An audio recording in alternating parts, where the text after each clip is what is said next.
Filling of the Holy Spirit. యోవాను స్వార్థ 14వ అధ్యాయం 16-17 వచనం నుండి మనం మాట్లాడుతున్నాం. పరిశుద్ధ ఆత్మ దేవుడు మనలో నివసించేవాడు. మన యొక్క గొప్పతనం ఏంటో తెలుసా? ఏ విషయంలో మనం అతిశయించాలో తెలుసా? పరిశుద్ధాత్మ దేవుడు మనలో, నాలో, నీతో, మన పైన ఉన్నాడు. పరిశుద్ధాత్మ దేవుడు మనలో ఎలా నివసిస్తున్నాడు? మనము శరీరంలో ఉన్నాం, శరీరాకారముతో ఉన్నాం. మనలో పరిశుద్ధాత్మ దేవుడు ఉన్నాడు. ఎలాగ ఉన్నాడు? ఏ రూపంలో ఉన్నాడు? మన ఆత్మకి ఎలాగైతే రూపం లేదో అలాగే పరిశుద్ధాత్మ దేవుడు కూడా రూపం లేదు. నీ ఆత్మ ఎలా ఉంటుందని నన్ను అడిగితే నేను చూపించలేను. నా శరీర ఆకారాన్ని చెప్పమంటే మీరు చెప్పగలుగుతారు, నేను చెప్పగలుగుతాను. కానీ ఆత్మ యొక్క ఆకారాన్ని ఏ ఒక్కరు చెప్పలేరు. నేను దేవదూతల్ని క్యాప్చర్ చేశాను, దేవునికి వెలుగును క్యాప్చర్ చేశాను, నాకు దేవుడు కనపడ్డాడు, నేను బొమ్మలు ఇదిగో నేను ఫోటో తీశాను. ఆయన ఆత్మస్వరూపమైన దేవుడు. దేవదూతలకు ఫోటో తీశానంటంత బైబిల్లోనే ఆధారం లేదు. ఆత్మ నేత్రాల్లో ఒక వ్యక్తి దేవదూతలు చూడగలుగుతాడు, ఆత్మ సంబంధమైన వాటిని గ్రహించగలుగుతాడు. తర్వాత మనకు 5 సెన్స్ ఉన్నాయి. అది బిబ్లికల్, అది వాక్యానుసారమైనది. ఆ 5 సెన్స్ ద్వారా ఆత్మ సంబంధమైన వాటిని మనం గ్రహించగలుగుతాం. ఈ 5 సెన్స్ కూడా ఎక్కడ ఉందంటే ఆత్మలో ఉన్నాయి. జ్ఞానేంద్రియాలని రాయబడి ఉంది. ఎబ్రీ పత్రిక 5వ అధ్యాయం 14వ వచనంలో రాయబడి ఉంది. ఆత్మలో 4 భాగాలు ఉంటాయి. ఈ 4 భాగాల ద్వారా మనము ఆత్మ ప్రపంచాన్ని గ్రహించగలుగుతాం. ఆత్మ ప్రపంచంలో ఎవరెవరు ఉన్నారు? ఆత్మ ప్రపంచంలో బైబిల్ చెప్తుంది గాడ్ ఈజ్ స్పిరిట్. దేవుడు ఆత్మయే ఉన్నాడు. యోవాను సువార్త 4:24లో దేవుడు ఆత్మయే ఉన్నాడు. తర్వాత ఆత్మ ప్రపంచంలో ఇంకొకటి ఉంది, అది మనిషి. ఎంతమందికి తెలుసు? మనిషి కూడా ఆత్మయే ఉన్నాడు. ఆ మనిషి యొక్క ఆత్మయే శరీరంలో ఉంది. 1 కొరింథీ పత్రిక 2వ అధ్యాయం 11వ వచనం, ఒక మనుషుని సంగతులు మనిషి ఆత్మకు తప్ప మరి ఎవరికి తెలియదని రాయబడి ఉంది. ఒక మనుషుని సంగతులు అతనిలోనున్న మనుష్యాత్మకే గాని మనుషుల్లో మరి ఎవరికి తెలియను. అలాగే దేవుని సంగతులు దేవుని ఆత్మకే గాని మరి ఎవరికి తెలియవు. మనిషి ఆత్మయే ఉన్నాడు అనే దానికి ఈ వాక్యమే రుజువై ఉంది. తర్వాత 3వది ఆత్మ ప్రపంచంలో ఉన్న 3వది ఏంటో తెలుసా? దేవదూతలు. దేవదూతలు కూడా ఆత్మయే ఉన్నారు. ఎబ్రీ పత్రిక 1వ అధ్యాయం 14వ వచనంలో రాయబడి ఉంది. దేవదూతలు కూడా ఆత్మయే ఉన్నారు. ఈ దేవదూతల ఆత్మలో 2 రకాలు ఉన్నారు. ఒకటి పడిపోయిన దేవదూతలు. సో దేవదూతలు, పడిపోయిన దేవదూతలు. ఈ పడిపోయిన దేవదూతలు ఏమంటామంటే సైతాన్ అంటాం. సైతాన్ తర్వాత కింద వాడి కింద సబార్డినేట్గా ఉన్న వాళ్ళందరూ దెయ్యాలు, పిశాచులు అంటాం. చాలా రకాలు ఉన్నాయి దాని కింద. హల్లెలూయా. గడ్డ సర్పపు ఆత్మ అంటాం, దురాత్మ.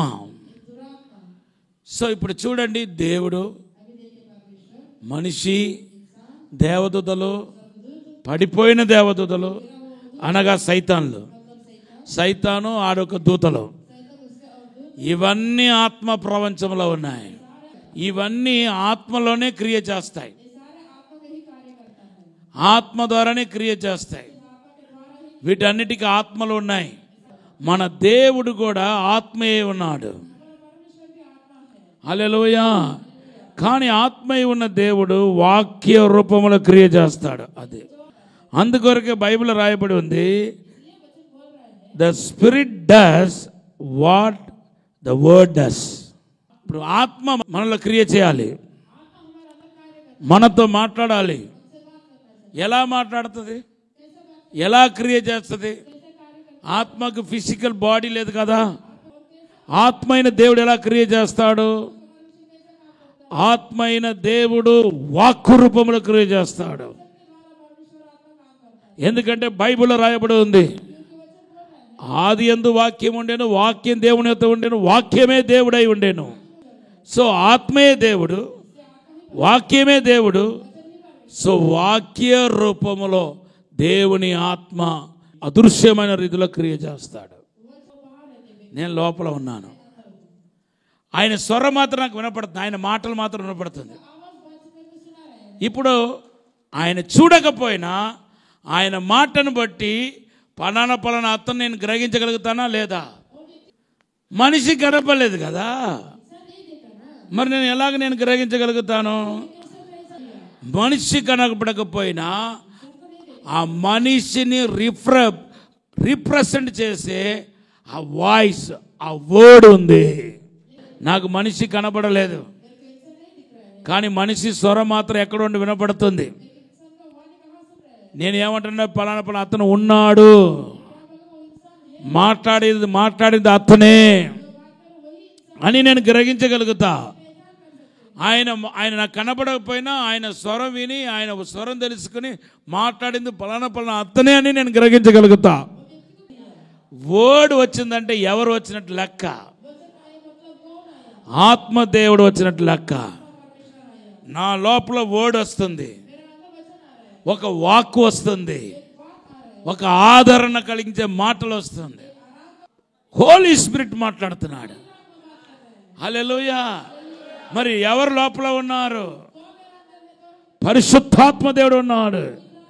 కానీ పరిశుద్ధ ఆత్మ అయిన దేవుడు మేనిఫెస్ట్ అయినప్పుడు మాత్రం ఎలాగ మేనిఫెస్ట్ అవుతున్నాడు? వాక్యం, వాక్కు, దేవునికి వాక్కు, పరిశుద్ధాత్మ వాక్కు. 2 అంచెల ఖడ్గమని మనం దేని అంటాం? చూడండి, ఎబ్రీ పత్రిక 4:12 ఖడ్గం దేనికి పోల్చబడ్డాయి అంటే దేవుని యొక్క వాక్యానికి పోల్చబడ్డాయి. 2 అంచెల ఖడ్గానికి వాక్యం పోల్చబడ్డాయి. అక్కడతో బైబిల్ ఆగి ఉంటే వాక్యం మాత్రమే 2 అంచెల ఖడ్గమని మనం అనుకోవచ్చు. ఎబేసీ పత్రిక 6:17 ఏమని రాయబడి ఉందంటే ఆత్మ ఖడ్గం అని రాయబడి ఉంది. యేసు ఎలాగైతే వాక్యం ద్వారా ప్రత్యక్షం అవుతాడో అలాగే మనలో నివసించే పరిశుద్ధాత్మ దేవుడు కూడా వాక్యం ద్వారానే ప్రత్యక్షం అవుతాడు. అందుకొరకే వాక్యం ఖడ్గమే, ఆత్మ కూడా ఖడ్గమే. బైబిల్లో వాక్యం దేనికోసం అంటే వాక్యం విల్ ఇన్స్ట్రక్ట్ us. కీర్తన 32:8 రాయబడి ఉంది, దేవుడు వాక్యం ద్వారా మనల్ని హెచ్చరిస్తాడు, సరి చేస్తాడు. 119వ కీర్తన చదవండి. వాక్యం మనల్ని హెచ్చరిస్తాయి. కేవలం వాక్యం మనల్ని హెచ్చరించడానికి కోసం ఉంటుంది. వాక్యం యేసు ప్రభు, కానీ ఆ వాక్యం ఏం చేస్తుంటే మనల్ని హెచ్చరిస్తాయి. ఒక తండ్రి తన కుమారుని హెచ్చరించినట్టుగా మనల్ని హెచ్చరిస్తాయి. 119వ కీర్తన 1-5 చదవండి. దేవుని యొక్క వాక్యం మనల్ని హెచ్చరిస్తున్నాయి. కానీ బైబిల్ ఏమంటుంది తెలుసా? పరిశుద్ధాత్మ దేవుడు కూడా మనల్ని హెచ్చరిస్తాడంట. నెగెమియా గ్రంథం 9:30 చదవండి. నీవు అనేక సంవత్సరములు వారిని ఓర్చి నీ ప్రవక్తల ద్వారా నీ ఆత్మచేత వారి మీద సాక్ష్యం పలికిదివి గాని వారు వినకపోయిరి. చూడండి, ఆత్మ ద్వారా నువ్వు హెచ్చరించావు. ధర్మశాస్త్రం మనకు ఏం చేస్తున్నాయి? ఇది చెయ్యవద్దు, అది చెయ్యి, అది తినవద్దు, ఇది తిను, ఆ తప్పు చేయవద్దు, ఇది మంచిది చేయి. ఇవన్నీ మళ్ళీ హెచ్చరించేది ఏదంటే వాక్యం.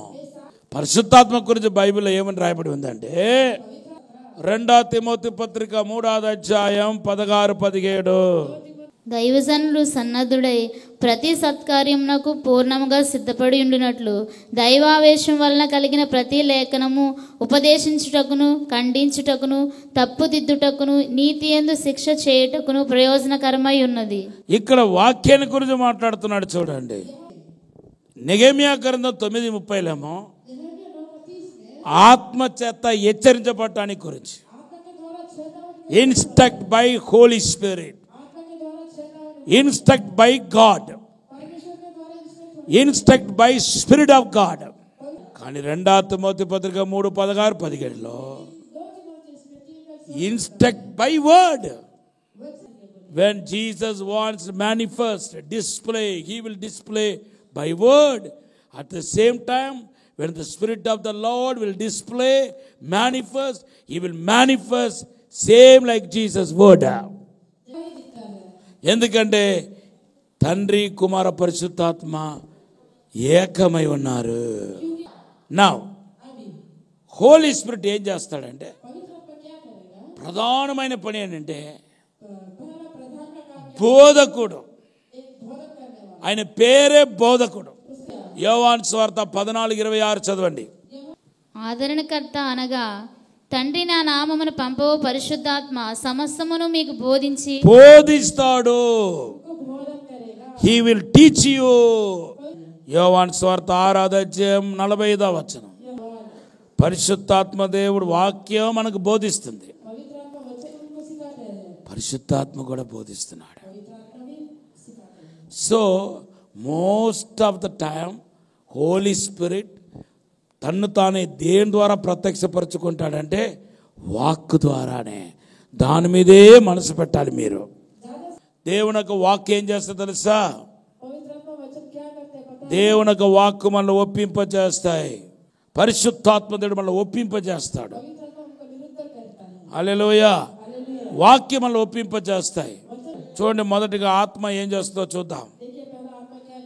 యోహాను సువార్త 16:8 ఆయన వచ్చి పాపమును గూర్చి, నీతిని గూర్చి, తీర్పును గూర్చి లోకమును ఒప్పుకొన్నట్టు చేస్తాడంట.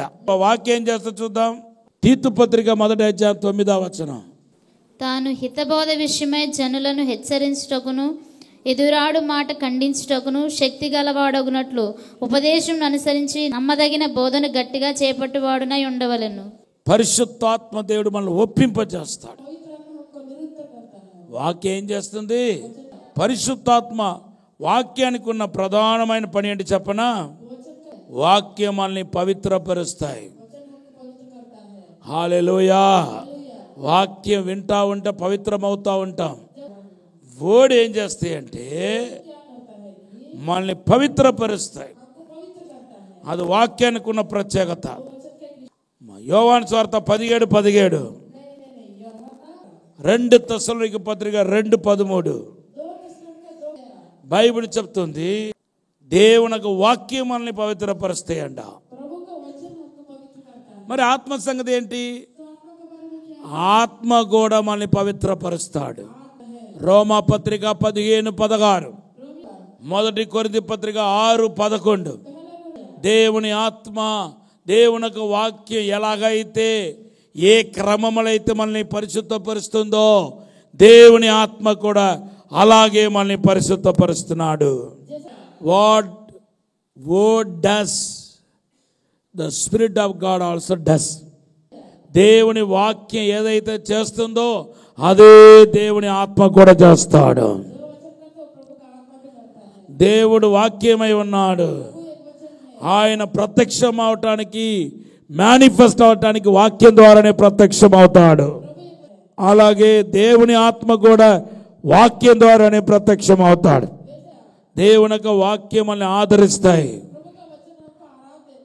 ఇంకొక ఉదాహరణ, దేవుని యొక్క వాక్యం మనల్ని ఓదారుస్తాయి, మనల్ని పవిత్రపరుస్తాయి, మనల్ని క్లెన్స్ చేస్తాయి, మనల్ని కడుగుతాయి. అది వాక్యం యొక్క ప్రధానమైన పని. ఎఫెసీ పత్రిక 5:26 1 తెస్సలోనిక పత్రిక 4:18 మరి దేవుని ఆత్మ ఏం చేస్తాడు? దేవుని ఆత్మ కూడా మనల్ని కడుగుతాడండి. వాక్యం ఎలాగైతే మనల్ని కడుగుతాయో దేవుని ఆత్మ కూడా అదే పని చేస్తాడు. వాక్యం కూడా అదే చేస్తుంది. అందుకొరకే 1 కొరింథీ పత్రిక 6వ అధ్యాయం 11వ వచనంలో రాయబడి ఉంది, వాక్యం వల్ల మనం కడుగబడుతున్నాము. వాక్యం మనకు కొత్త జన్మ ఎత్తినట్టుగా చేస్తాయి. వాక్యం ద్వారానే మనం జన్మిస్తాం. వాక్యమే మనల్ని జన్మ ఎత్తినట్టుగా చేస్తాయి, కొత్త జన్మ ఎత్తినట్టుగా చేస్తాయి. అందుకొరకే పేతురు రాసిన పత్రిక 1 పత్రిక 1:23, యాకోబు పత్రిక 1:18, మీరు వాక్యం వలన జన్మింపబడ్డారు. మీరు క్షయబీజం నుండి కాక శాశ్వతమగు జీవము గల దేవుని వాక్యం మూలంగా అక్షయ బీజం నుండి పుట్టింపబడిన వారు. వాక్యం ద్వారా పుట్టింపబడిన వారు. పరిశుద్ధాత్మ దేవుడు ఏం చేస్తాడు తెలుసా? యోవాను సువార్త 3వ అధ్యాయం 5వ వచనం, ఆత్మ ద్వారానే జన్మించబడుతున్నాం. సో దేవుడు వాక్కు ద్వారానే ప్రత్యక్షమవగలుగుతాడు. పరిశుద్ధాత్మ దేవుడు వాక్కు ద్వారానే ప్రత్యక్షమవగలుగుతాడు. నీ జీవితాన్ని పరిశుద్ధాత్మ దేవుడు ఆశీర్వదించాలనుకుంటే వాక్కు ఇచ్చి ఆశీర్వదిస్తాడు. నీకు అద్భుతం చేయాలనుకో, నేను స్వస్థపరచాలనుకో, నీకు విడుదల ఇవ్వాలనుకో, వాక్కు ద్వారానే దేవుడు చేస్తాడు. అందుకొరకే దేవుని యొక్క వాక్యం ఎంత ప్రాముఖ్యమో పరిశుద్ధాత్మ కూడా అంత ప్రాముఖ్యం. వాక్యం ఎంత ప్రాముఖ్యమో ప్రవచనాలు కూడా అంత ప్రాముఖ్యం. వాక్యం దేవుడు. హల్లెలూయా. ప్రవచనాలు ఏంటి మరి? అది ఆత్మ యొక్క ధ్వని. వాక్యం యేసు యొక్క ధ్వని, దేవుని యొక్క ధ్వని. ప్రవచనం పరిశుద్ధాత్మక ధ్వని. అందుకొరకే బైబిల్లో రాయబడి ఉంది, ప్రవచన వాక్కు ద్వారా ఈ వాక్యం రాయబడి ఉంది. ఎందుకంటే వాక్యం నిండా ప్రవచన వాక్కులు ఉన్నాయి. బైబిల్ అంతా ప్రవచన వాక్కులే. పేతురు రాసిన 1 పత్రిక 1వ అధ్యాయం 25వ వచనం చదవండి. దేవుని యొక్క వాక్యం ఎల్లప్పుడూ నిలిచి ఉంటుందంట. ఎందుకు దేవుని యొక్క వాక్యం ఎల్లప్పుడూ నిలిచి ఉంటాయి? దేవుడు నిరంతరం ఉండేవాడు కాబట్టి వాక్యం కూడా నిరంతరం ఉంటాయి. వాక్యం దేవుడైతే ప్రవచనం కూడా దేవుడే. ప్రవచనం కూడా దేవుడే. పేతురు రాసిన 2వ పత్రిక 1వ అధ్యాయం 20-21. పరిశుద్ధాత్ముడు ఎలా మాట్లాడతాడంట? ఆయన వాక్కే. ఏ వాక్కు? ప్రవచన వాక్కు. ఒక వ్యక్తికి ప్రవచనం వచ్చిందంటే దాని ఒక అర్థం ఏంటంటే దేవుడు మాట్లాడినట్టు. దేవుడు బాగు చేయాలన్నా, యేసు బాగు చేయాలన్నా, పరిశుద్ధాత్మ దేవుడు బాగు చేయాలన్నా దేని ద్వారా బాగు చేస్తాడు? వాక్కు ద్వారా బాగు చేస్తాడు. కీర్తన 107:20 చదవండి. దేవుడు తన వాక్కును పంపి బాగు చేస్తున్నాడు. వాక్కు వచ్చిందంటే ఎవరు వచ్చినట్టు లెక్క? త్రియేక దేవుడు వచ్చినట్టు లెక్క. నీలో ఉన్న పరిశుద్ధాత్మ దేవుడు ఎలా ప్రత్యక్షం అవుతాడు? వాక్యం ద్వారా. దేవుని వాక్యం ద్వారా. పరిశుద్ధాత్మ దేవుడు నీలో ఎలాగ ఉన్నాడు? ఇప్పుడు వాక్కు రూపములో ఉన్నాడు. లోపల స్వరం వినపడిందంటే దాని ఒక అర్థం ఏంటంటే దేవుడు ఎక్కడో పరలోకంలో ఉన్నట్టు ఆయన వాయిస్ నీలో వినపడినట్టు కాదు, నీలో ఉన్నట్టు. నీ లోపల ఉన్నాడు కాబట్టి లోపల స్వరం వినపడుతుంది. లోపల స్వరం వినపడితే దానికి అర్థం ఏంటి? పరలోకం నుండి దేవుడు లోపల మాట్లాడలేదు. పరలోకంలో ఉన్నాడు దేవుడు. స్వరం ఏమో నా లోపల వినపడుతున్నట్టు లెక్క కాదు. లోపల ఉన్నాడు కనుక లోపల స్వరం వినపడుతుంది. ఆయన లోపల ఉన్నాడు. ఇన్స్పిరేషన్, ప్రేరేపణ, ఇండోలింగ్ ఆఫ్ ద హోలీ స్పిరిట్ లో ఆత్మ అయిన దేవుడు వాక్యమై ఉన్నాడని. యేసు వాక్యమై ఉన్నట్టుగా పరిశుద్ధాత్మ దేవుడు వాక్యమై ఉన్నాడు. ఎక్కడ కూర్చోవాలో ఎక్కడ కూర్చోకూడదు, ఎక్కడ నడవాలో ఎక్కడ నడవకూడదు, ఏ దశ వైపు వెళ్ళాలో వెళ్ళకూడదు. నువ్వు ఏమి చేయాలని ప్రభు కోరుకుంటున్నాడో దేవుడు మాట్లాడతాడు. టుమారో గురించి మాట్లాడతాడు. నువ్వు రేపు ఏం చేయాలో దేవుడు మాట్లాడతాడు. నెక్స్ట్ నీ కోసం దేవుడు ఏం దాచిపెట్టాడో మాట్లాడతాడు. ఎప్పుడు చూసినా దైవజనుడి దగ్గరికి వెళ్ళి నాకు ప్రార్థన చేసి చెప్పండి, ప్రార్థన చేసి చెప్పండి మారాలి అది. ఎందుకంటే ఆల్రెడీ మీలో దేవుడు ఉన్నాడు, పరిశుద్ధాత్మ దేవుడు ఉన్నాడు. ప్రాక్టీస్ అవ్వాలా, ఆయనతో మాట్లాడుతూ మాట్లాడుతూ ప్రాక్టీస్ అవ్వాలా. దేవుడు నీతో మాట్లాడాలండి, మొదటిగా నువ్వు దేవుడితో మాట్లాడాలా, నువ్వు దేవునితో సమయం గడపాలా, ప్రభుతో నువ్వు సమయం గడపాలా. ఎంత ఎక్కువ ప్రభుతో సమయం గడుపుతావో అంత ఎక్కువ దేవుని స్వరం వినపడతాయి. మరలా మీ అందరికీ చెప్తున్నాను, రాబోతున్న దినం భయంకరమైన దినాలుగానే ఉండబోతున్నాయి. కానీ ఈ దినాల్లో మన సేవకులుగా మనం నిలబడాల్సి ఉంది. సేవకుడిగా ఉండాలని ఆశపడితే నీకు చదువు ఉందో లేదో, బైబిల్ తెలుసో తెలియదో, ఆత్మీయ లోతు తెలుసో తెలియదో, ఒకే ఒకటి నీ వయసుతో సంబంధం లేదు. ఎవరైనా మీరు వాడబడతారు. కానీ ఒకే ఒక షరతు అది ఏంటంటే దేవునితో సహవాసం చేయాలి. Spend solid time with God. మీరు కనుక దేవునితో సమయం కేటాయించి ప్రార్థన చేస్తే నేను మీకు రాసి ఇస్తాను, ఈ దేశంలో నంబర్ 1 సేవకురాలుగా దేవుడు చేస్తాడు. గొప్ప సేవకులుగా దేవుడు చేస్తాడు. దానికి మించి ఏమీ లేదు. ఇదే సీక్రెట్. సమయం దొరికినప్పుడు ప్రార్థన చేయండి, వాక్యం చదవండి. ఎవరు గొడవలు తలదూర్చవద్దు. అది ఏది కలిసి రాదు, అది డస్ట్బిన్ అన్నమాట, పనికిరాదు. ఇంకా మీరు ఎవరో ఒక గొడవలు తలదూర్చుకొని మీ మైండ్ అంతా డిస్టర్బ్ అవుతా ఉంటే కలిసి వచ్చేది ఏమీ లేదు. దానికి బదులు వాళ్ళ కోసం ప్రార్థన చేయండి. మీ మీ మీ ఆత్మను చూసుకోండి, దేవుడితో గడపండి, ప్రభుతో గడపండి. 5 నిమిషాలైనా దేవుడితో, 10 నిమిషాలైనా దేవుడితో, పాగంట దొరికిన దేవుడితో, గంట దొరికిన దేవుడితో అలాగ అలవాటు పడితే కొద్ది దినాల్లోనే షైన్ అయిపోతారు. ప్రభు మహిమ మీ మీదకి వస్తాయి, దేవునికి అగ్ని మీ మీదకి వస్తాయి, దేవుని అభిషేకం మీ మీదకి వస్తాయి. సాతాను ఈ యొక్క యుక్తిని తెలుసుకొని మీ సమయాన్ని దొంగలిస్తూ ఉంటాడు. కొంతమంది వేస్ట్గా గంటలుగా మాట్లాడుతూ ఉంటారు. మరికొందరు నిద్ర అనాలోచన కలిగి అలా ఎక్కడో కూర్చొని ఆలోచిస్తూ ఉంటారు. కొంతమంది సెల్ ఫోన్లో గంటలుగా కేటాయిస్తూ ఉంటారు. ఇవన్నీ దయ్యం పనులు. దేవునితో సమయం గడపండి, ప్రభుతో సమయం గడపండి. మీ సమయాన్ని వృధా చేసుకోవద్దు.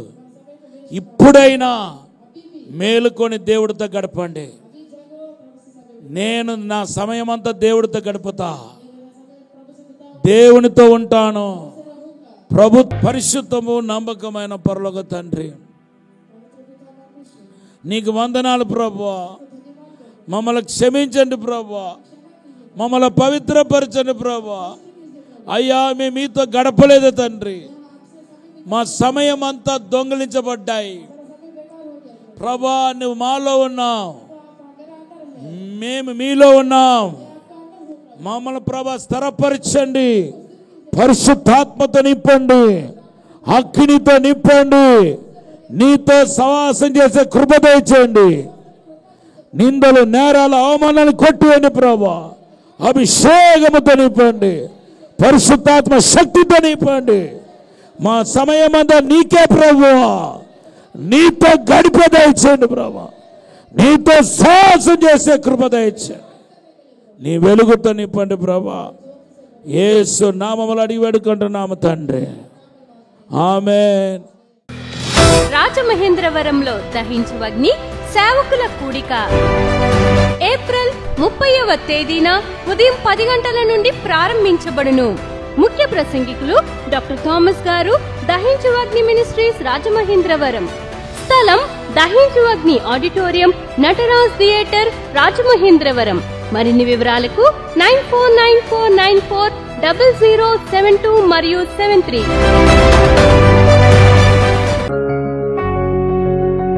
రాజమహేంద్రవరం కాటవరం గ్రామంలో దహించు అగ్ని స్కూల్ ఆఫ్ డునామిస్ పరిశుద్ధాత్మ పాఠశాల మే 1వ తేదీ నుండి 30 రోజులు నడిపించబడును. ఈ బ్యాచ్ ప్రత్యేకంగా యవనస్తుల కొరకే. రిజిస్ట్రేషన్ ఫీజు 2000 రూపాయలు మాత్రమే. జాయిన్ అయిన వారికి కీబోర్డ్, గిటార్ మరియు ప్యాడ్స్ నేర్పించబడును. నేర్చుకోవాలని ఆసక్తి గలవారు వారి ఇన్స్ట్రుమెంట్స్ తెచ్చుకోవలసిందిగా మనవి చేయుచున్నాము. స్థలం దహించు అగ్ని రివైవల్ సెంటర్, కాంతవరం, రాజమహేంద్రవరం. మరిన్ని వివరాలకు 9494940072 మరియు 73. విజయవాడలో దహించు అగ్ని ఆశీర్వాద అభిషేక కూడిక మే 1వ తేదీన ఉదయం 10 గంటల నుండి ప్రారంభించబడును. ముఖ్య ప్రసంగికులు డాక్టర్ థామస్ గారు, దహించు అగ్ని మినిస్ట్రీస్ రాజమహేంద్రవరం. స్థలం చాంద్ కళ్యాణ మండపం, రైల్వే స్టేషన్ దగ్గర, పూర్ణానందపేట, విజయవాడ. మరిన్ని వివరాలకు 9032224646 మరియు 9032224747. ఇది కుటుంబ ఆశీర్వాద కూడిక. ఇక్కడ మేము మా కుటుంబాలను కట్టుకున్నాం. మరి మీరు? అయితే ప్రతి శుక్రవారం రాజమహేంద్రవరంలో జరిగే ఈ కుటుంబ ఆశీర్వాద కూడికలో పాల్గొనండి. ఈ కూడిక జరుగు స్థలం దహించు అగ్ని ఆడిటోరియం, నటరాజ్ థియేటర్, రాజమహేంద్రవరం. సికింద్రాబాద్ లో దహించు అగ్ని అద్భుత అసాధారణ కూడిక ప్రతి శనివారం సాయంత్రం 5 గంటల నుండి ప్రారంభించబడును. స్థలం SPC church ground, alpha hotel వెనుక, సికింద్రాబాద్. మరిన్ని వివరాలకు 9494940074 మరియు 75. మీ ప్రార్థన అవసరతల కొరకు 8019166668 మరియు 8019366668 అనే నంబర్లకు సంప్రదించండి. మా అడ్రస్ డాక్టర్ థామస్ దహించు అగ్ని మినిస్ట్రీస్, తుమ్మలోవా, రాజమహేంద్రవరం.